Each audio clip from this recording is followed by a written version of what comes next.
ಜೈ ಭೀಮ್. ಕರ್ನಾಟಕದಲ್ಲಿ ಸಿನಿಮಾ ನಟರಿಗೆ, ಸೆಲೆಬ್ರಿಟಿಗಳಿಗೆ ಇರುವಂಥ ಗೌರವ ಯಾರಿಗೂ ಇಲ್ಲ. ಕರ್ನಾಟಕದಲ್ಲಿ ಸಾರ್ವಜನಿಕರ ಪರಿಸ್ಥಿತಿ ಏನಾಗುತ್ತಿದೆ, ಶೋಷಿತ ಸಮಾಜದ ಹೆಣ್ಣು ಮಕ್ಕಳ ಪರಿಸ್ಥಿತಿ ಏನಾಗುತ್ತಿದೆ, ವಿದ್ಯಾವಂತರು ಡ್ರೈವರ್ಗಳಾಗಿ, ಕೂಲಿ ಕಾರ್ಮಿಕರಾಗಿ, ಹೌಸ್ ಕೀಪರ್ಗಳಾಗಿ, ಹೋಟ್ಲುಗಳಲ್ಲಿ ಸಪ್ಲೈಯರ್ಗಳಾಗಿ ಕೆಲಸ ಮಾಡ್ತಾ ಇದ್ದಾರೆ.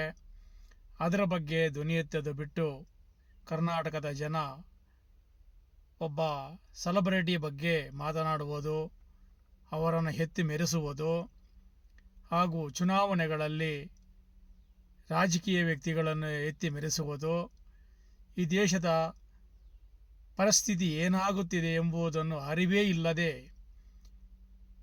ಕರ್ನಾಟಕದ ಕನ್ನಡಿಗರು ಯಾವ ದಿಕ್ಕಿಗೆ ಹೋಗ್ತಾ ಇದ್ದಾರೆ ಎಂಬುದು ತಿಳಿತಾ ಇಲ್ಲ. ಬಾಬಾ ಸಾಹೇಬ್ ಅಂಬೇಡ್ಕರ್ ಕೊಟ್ಟಂಥ ಸಂವಿಧಾನ ಅಡಿಯಲ್ಲಿ ಸರ್ಕಾರಿ ಶಾಲೆಗಳನ್ನು ಉಳಿಸಬೇಕು. ಗ್ರಾಮಗಳಲ್ಲಿ, ಪಂಚಾಯತಿಗಳಲ್ಲಿ, ಜಿಲ್ಲಾಗಳಲ್ಲಿ ಸರ್ಕಾರಿ ಶಾಲೆಗಳನ್ನು 4,000 ಸರ್ಕಾರಿ ಶಾಲೆಗಳನ್ನು ಮುಚ್ಚುತ್ತಿದ್ದಾರೆ. ಇದರ ಬಗ್ಗೆ ಧ್ವನಿ ಎತ್ತಿ ಮಾತನಾಡೋಣ. ರಾಜ್ಯದಲ್ಲಿ ಹೆಣ್ಣು ಮಕ್ಕಳನ್ನು ಅವಮಾನ ಮಾಡಿ ಕೊಲೆಗಳು ಮಾಡ್ತಾ ಇದ್ದಾರೆ. ಅದರ ಬಗ್ಗೆ ಧ್ವನಿ ಎತ್ತೋಣ. ಯುವಕರಿಗೆ ವಿದ್ಯಾವಂತರಾಗಿ ಉದ್ಯೋಗಗಳಿಲ್ಲ, ಅದರ ಬಗ್ಗೆ ಧ್ವನಿ ಎತ್ತೋಣ. ರೈತರಿಗೆ ಹೀನಾಯವಾದ ಅನ್ಯಾಯಗಳು ಮಾಡುತ್ತಿದ್ದಾರೆ, ಅದರ ಬಗ್ಗೆ ಧ್ವನಿ ಎತ್ತೋಣ. ರೈತರು ಬೆಳೆದಂಥ ಬೆಳೆಗೆ ಸೂಕ್ತವಾದ ಬೆಲೆ ಇಲ್ಲದೆ ರೈತರು ಆತ್ಮಹತ್ಯೆ ಮಾಡಿಕೊಳ್ಳುತ್ತಿದ್ದಾರೆ, ಅದರ ಬಗ್ಗೆ ಧ್ವನಿ ಎತ್ತೋಣ. ಇಷ್ಟು ನಮ್ಮ ರಾಜ್ಯದಲ್ಲಿ ತೊಂದರೆಗಳಿದ್ದರೂ ಯುವಕರು, ಯುವತಿಯರು ಹಾಗೂ ಜನಗಳು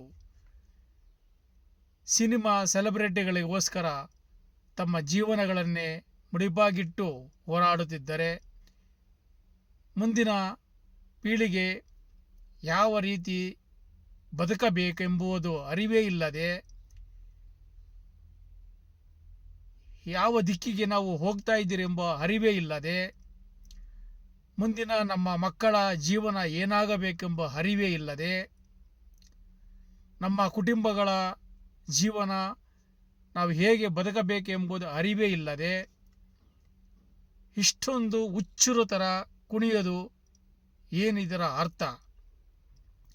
ದಯವಿಟ್ಟು ಕರ್ನಾಟಕದ ಕನ್ನಡಿಗರು ಎಚ್ಚೆತ್ತುಕೊಳ್ಳಿ. ಕರ್ನಾಟಕದಲ್ಲಿ ಪರಕೀಯರ ಆಳ್ವಿಕೆ ಜಾಸ್ತಿ ಆಗ್ತಾ ಇದೆ.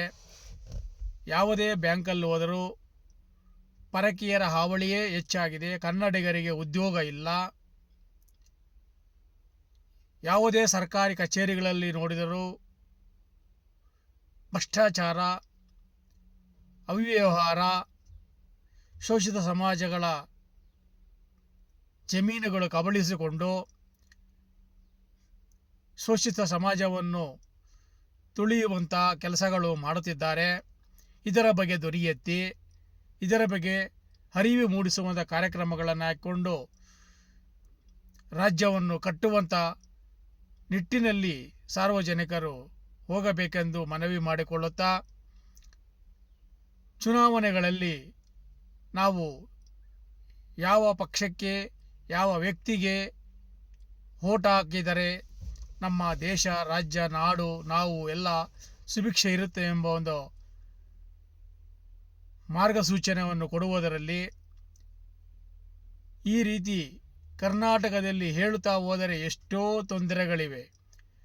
ರಸ್ತೆಗಳಲ್ಲಿ ಓಡಾಡೋಕ್ಕಾಗೋದಿಲ್ಲ. ಅಂಥ ರಸ್ತೆಗಳನ್ನು ಗುಂಡಿ ಮುಚ್ಚುವುದರ ಬಗ್ಗೆ ಹೋರಾಟ ಮಾಡುವುದು,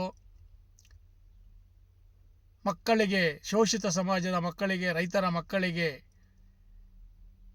ಶಾಲೆಗಳನ್ನು ಮುಚ್ಚಿ ಅವರನ್ನು ಬೀದಿ ಪಾಲು ಮಾಡುವಂಥ ಹುನ್ನಾರ ನಡೆಯುತ್ತಿದೆ. ಅದರ ಬಗ್ಗೆ ಹೋರಾಟ ಮಾಡುವುದು, ಅದರ ಬಗ್ಗೆ ಎಚ್ಚೆತ್ತುಕೊಳ್ಳುವುದು. ಈ ರೀತಿ ಹೇಳುತ್ತಾ ಇದ್ದರೆ ಕರ್ನಾಟಕದಲ್ಲಿ ಎಷ್ಟೋ ತೊಂದರೆಗಳಿದೆ.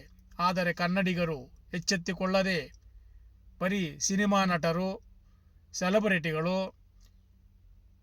ಅವರಿಂದ ನಮ್ಮ ರಾಜ್ಯಕ್ಕೆ ನಮಗೆ ಏನು ಕೊಡುಗೆ ಇದೆ